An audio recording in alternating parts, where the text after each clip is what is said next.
me chamo Milena e estamos iniciando mais um jornal Historiando na TV. São exatamente 15h30, horário de Brasília, e hoje o nosso jornal vai tratar de um assunto bastante importante para a história do nosso Brasil. Nós vamos tratar sobre a cidadania. Juntamente com meus colegas que estão aqui ao meu lado, nós iremos discutir e entender como foi esse processo de construção dessa cidadania brasileira. Já pararam para pensar como ocorreu, como aconteceu o nascimento dessa cidadania no nosso país? Eu me chamo Alderiza. Falando nisso, Milena, a cidadania envolve direitos sociais que devem ser assegurados como direito. Mas será que a luta por esses direitos foram pacífica? Verdade, dona Alderiza. Verdade. Eu me chamo Bernardo e considerando todas essas questões que nós falamos aqui, que hoje nós vamos discutir elementos que explicam a formação dessa cidadania por meio das considerações de Cláudia Viscardi e Fernando Perlato.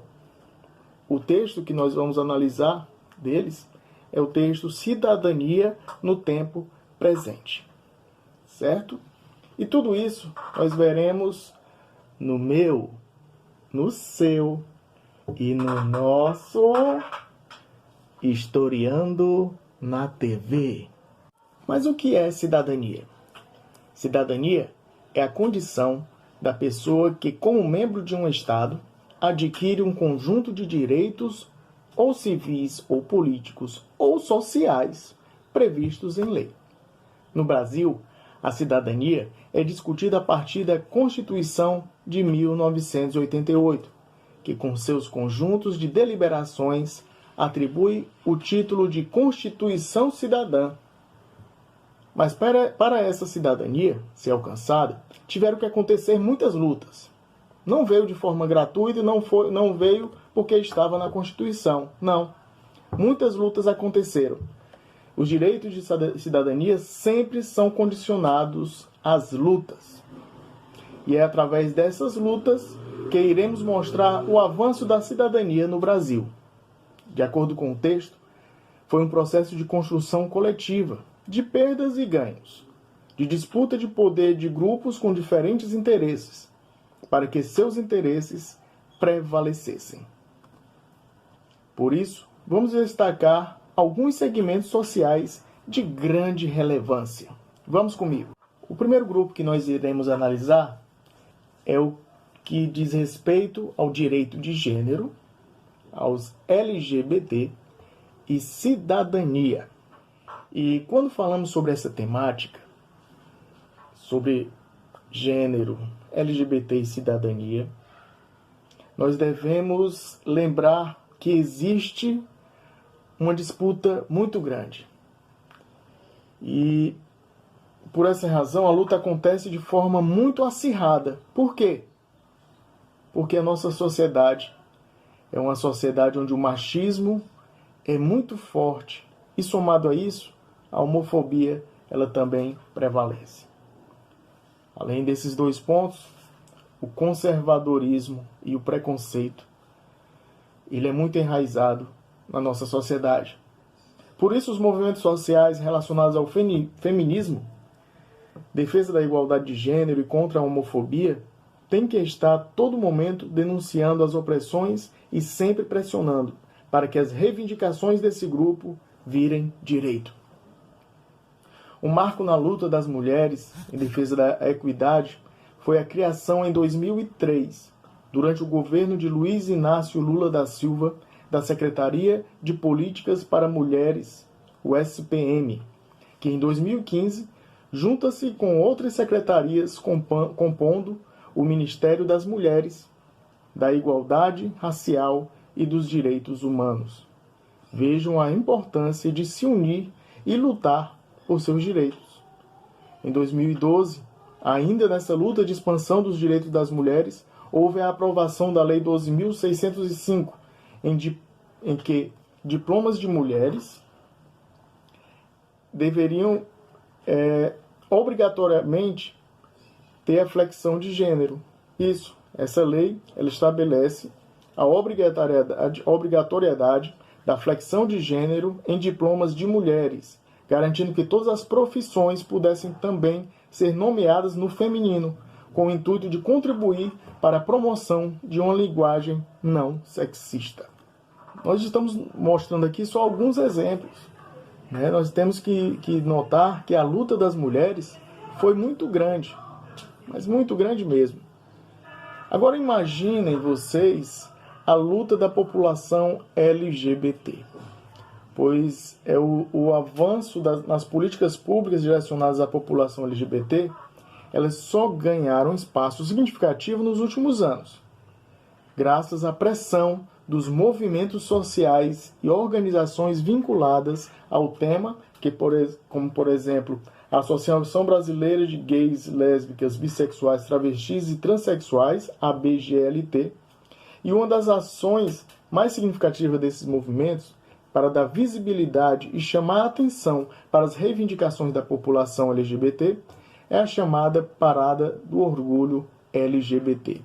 Todo ano, quando você vê as reportagens, lembrem-se sempre, esse movimento, na verdade, é uma ação para poder garantir o que já foi conquistado e tentar conquistar mais direitos, a cidadania para essa população LGBT.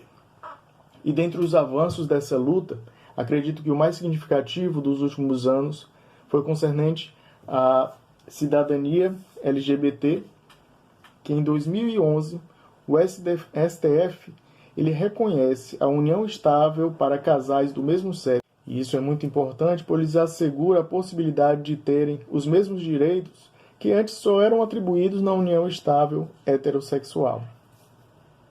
E outras iniciativas evidenciam que, independente de todos os preconceitos e desafios que ainda existem, e são muitos, tem-se caminhado lentamente no sentido da criação e da ampliação de iniciativas que sejam capazes de assegurar a cidadania LGBT. Obrigado. Dando continuidade sobre o processo de construção da cidadania e direitos étnicos raciais. Esse processo de construção da cidadania do Brasil sempre foram acontecendo em processos lentos, ora mais rápido, fora horas devagar, mas aconteceu. Desde a Grécia Antiga, os direitos do cidadão não foram respeitados. Os direitos que não eram respeitados eram direitos civis, sociais e políticos. Sacerdotes e mulheres negras, antes da Lei Áurea, eram assassinados, eles não eram tidos como cidadãos. Eles não podiam votar, as coisas foram acontecendo. A Constituição do cidadão veio para unificar tudo, atingir todas as classes e todas as pessoas, que todos tivessem os mesmos direitos e deveres. Foi uma tentativa para que todos fossem iguais perante a lei. Muitas coisas aconteceram para chegarem nessa Constituição, como as revoltas, as confidências, muitas lutas. Não queriam aceitar o povo na rua, mas o povo saiu para as lutas sobre os seus direitos. Sobre as etnias raciais, muita gente acha que essas duas palavras são sinônimos, mas na verdade não são. Cada uma tem o seu significado diferente.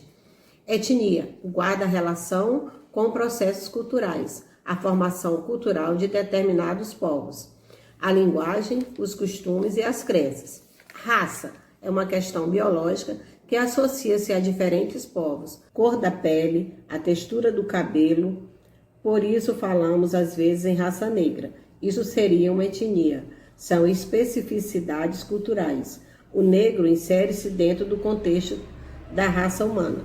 O Brasil é o país mais miscigenado de todo o mundo. Isso são resultados dessas culturas que se juntaram e formaram a história do país. Somos formados pelos europeus, indígenas e os africanos. Com isso houve a miscigenação. Características marcantes do povo brasileiro foi o preconceito contra alguma etnia, como o afrodescendente e o indígena. O preconceito no nosso país não poderia existir no nosso dia a dia, porque 49% são grandes misturas e 51% são negros. O crime de racismo na Constituição é como crime inafiançável e tem também o Estatuto da Igualdade Racial, aprovado pelo Congresso Nacional e diversos artigos para dizer o que deve acontecer para que ocorra a igualdade de oportunidade para todas as pessoas. Diante do exposto, pessoal, podemos entender que esses segmentos sociais, essas lutas, elas foram de grande relevância para a construção dessa cidadania, para que esses grupos, né, para que esses segmentos eles conseguissem agregar direitos, né, expandirem esses direitos também, né. Outro segmento que os autores abordam no texto é os direitos sociais dos trabalhadores, que também entram nessa questão de relevância, né? Pois as lutas elas foram constantes para que essa expansão, para que essa agregação de direitos acontecesse também nesse período. Diante dessas lutas, né? Embates, entraves, esse segmento, né, assim como os outros, conseguiram agregar, né, a expansão de direitos dentro da Constituição de 1988, certo? Mais no movimento dos trabalhadores, mais na questão desse segmento, esses direitos eles não puderam ser cumpridos tal quais estavam na Constituição, né? Porque justamente no período em que se tratava, né, da execução desses direitos, da efetivação desses direitos sociais para esse segmento, né, especificamente na década de 80 e 90, o Brasil ele passava por uma transformação na economia que afetou diretamente o mercado do trabalho. Houve o grande aumento da informalidade, onde a partir dessa flexibilização trabalhista, o trabalhador ele perdeu direitos tanto trabalhistas como previdenciário e a partir disso a sua renda média também diminuiu e o que aumentou nesse período foi a taxa de desemprego. E por conta de todos esses fatores negativos que aconteceram nesse período por conta dessa transformação do mercado trabalhista, né, que aqui foram citados, os autores deixam claro no texto que os direitos, né, os direitos que estavam assegurados aos trabalhadores dentro da Constituição de 1988 não foram concretizados, né, pois com essa mudança, com essa transformação, não houve, né, como esses direitos serem concretizados e assegurados a esses trabalhadores. Diante dessa conjuntura, iniciou-se um projeto, né, de regulamentação desses direitos já adquiridos pelos trabalhadores, né? Diante de tanta negatividade, tanta perca de direitos,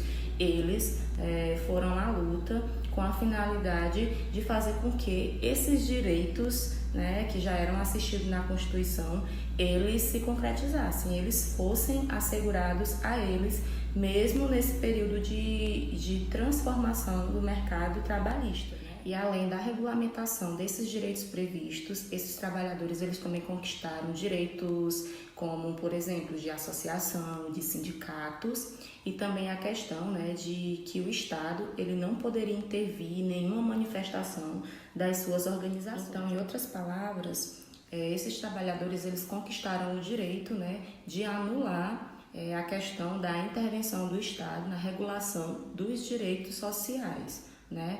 Porque a toda e qualquer manifestação organizada pelos sindicatos, pelos movimentos, pelas associações trabalhistas, o Estado ele queria estar ali para estar regulando aquilo ali, para que não acontecesse. Então, através dessa luta, através do manifesto desses trabalhadores, eles conseguiram o direito de impedir que o Estado mandasse, né, nas decisões. Ainda falando do texto Cidadania no Tempo Presente, os autores eles apresentam as conquistas desses trabalhadores, né, juntamente com as suas lutas pelos direitos, pela asseguração desses direitos. Ele começa a fazer um histórico a partir dos governos brasileiros, iniciando pelo governo de Sarney, tá certo? E eles mostram, né, que no governo de Sarney foi quando instaurou e se consolidou a questão da lei do seguro-desemprego, onde mesmo esse direito já ter sido apresentado na Constituição de 1946, era um direito, né, era um regulamento trabalhista que não era efetivado ainda e que só foi mesmo colocado em vigor a partir do governo de José Sarney. tá certo? Outra questão, outro direito adquirido durante esse governo pelos trabalhadores foi a questão do direito de greve, tá certo? O presidente da época, Sarney, ele assinou uma lei, né, dizendo que os trabalhadores eles teriam sim direito a fazer as suas greves, tá certo? Desde que eles não paralisassem nenhum serviço essencial e que notificassem os seus patrões em até 48 horas de antecedência que a greve iria, né, ser instaurada naquela instituição. Após o governo de José Sarney, entrou, né, o governo Collor, que não teve tantos feitos em relação à aprovação de leis que garantissem, né, melhores direitos, melhores condições para esses trabalhadores, né? E foi somente a partir da substituição do presidente Collor pelo seu vice Itamar Franco que algumas coisas foram surgindo a favor dos trabalhadores, né? Que a gente pode citar aqui como, por exemplo, a questão do salário mínimo, da efetivação do salário mínimo, a questão das jornadas de trabalho, a questão do direito do trabalhador de ter as suas horas de descanso, alterações no programa do seguro-desemprego. Foram algumas conquistas, né, dos trabalhadores em relação aos seus direitos sociais trabalhistas, certo? Nesse período do governo do Itamar Franco. Bem, após o governo Itamar Franco, a gente entra na questão do governo FHC, o governo de Fernando Henrique Cardoso, onde os autores eles deixam bastante evidente, né, que nesse período o presidente deu a possibilidade das empresas contratarem os trabalhadores por tempo determinado, né, juntamente com a redução de custos sociais para a empresa, desde que esses custos fossem transformados em mais vagas. Seguido do governo de FHC, foi a vez do governo Lula. E os autores nos deixam claro que o governo Lula ele legislou em prol das centrais sindicais, né? Reconhecendo essas centrais como órgãos representativos dos trabalhadores. Após o governo Lula, entrou em vigor o governo de Michel Temer. E no governo de Michel Temer foi aprovada a reforma trabalhista, né, cuja reforma foi responsável pela flexibilização das leis já existentes em favor desses trabalhadores, né? Então, com essa reforma, os trabalhadores perderam direitos, certo? E não tiveram a garantia de todos os seus direitos sociais trabalhistas assistidos. Ou seja, os direitos existentes eles poderiam, né, deixar de ser contemplados simplesmente a partir dessa reforma trabalhista no governo de Michel Temer. Então, pessoal, a gente pode concluir a partir da análise do texto Cidadania no Tempo Presente, né, que aqui foi discutido na nossa edição do jornal Historiando na TV de hoje, que os direitos trabalhistas, assim como todos os direitos dos outros segmentos sociais que lutam por direitos sociais não estão imunes das canetas dos gestores, porque como a gente pôde ver, né, nesse breve histórico realizado pelos autores, a gente percebeu que em alguns governos os trabalhadores eles tiveram direitos e em outros eles perderam esses direitos já adquiridos. E é justamente por conta dessa insegurança, né, dessa provisoriedade dos direitos trabalhistas que os segmentos sociais, né, eles sempre estão prontos para reagir, né, na luta pelos seus direitos, né, pela garantia desses direitos. Com relação à cidadania, a gente consegue perceber, né, também diante do texto, que é um processo que vem sendo construído com o passar do tempo, com perdas, com ganhos, com percalços, mas, né, que a gente vê constantemente, né, a luta por esses direitos, a luta por essa cidadania, a luta pela efetivação de garantias de melhores condições de vida, de trabalho dentro dos segmentos sociais. E aqui finalizamos mais uma discussão, né? Hoje em cima do texto Cidadania no Tempo Presente. Agradecer aqui aos meus colegas que fizeram essa discussão possível, né? Agradecer a você que permaneceu até agora com a gente. O Jornal Historiando na TV se encerra aqui. Tenha uma boa tarde e até o próximo encontro.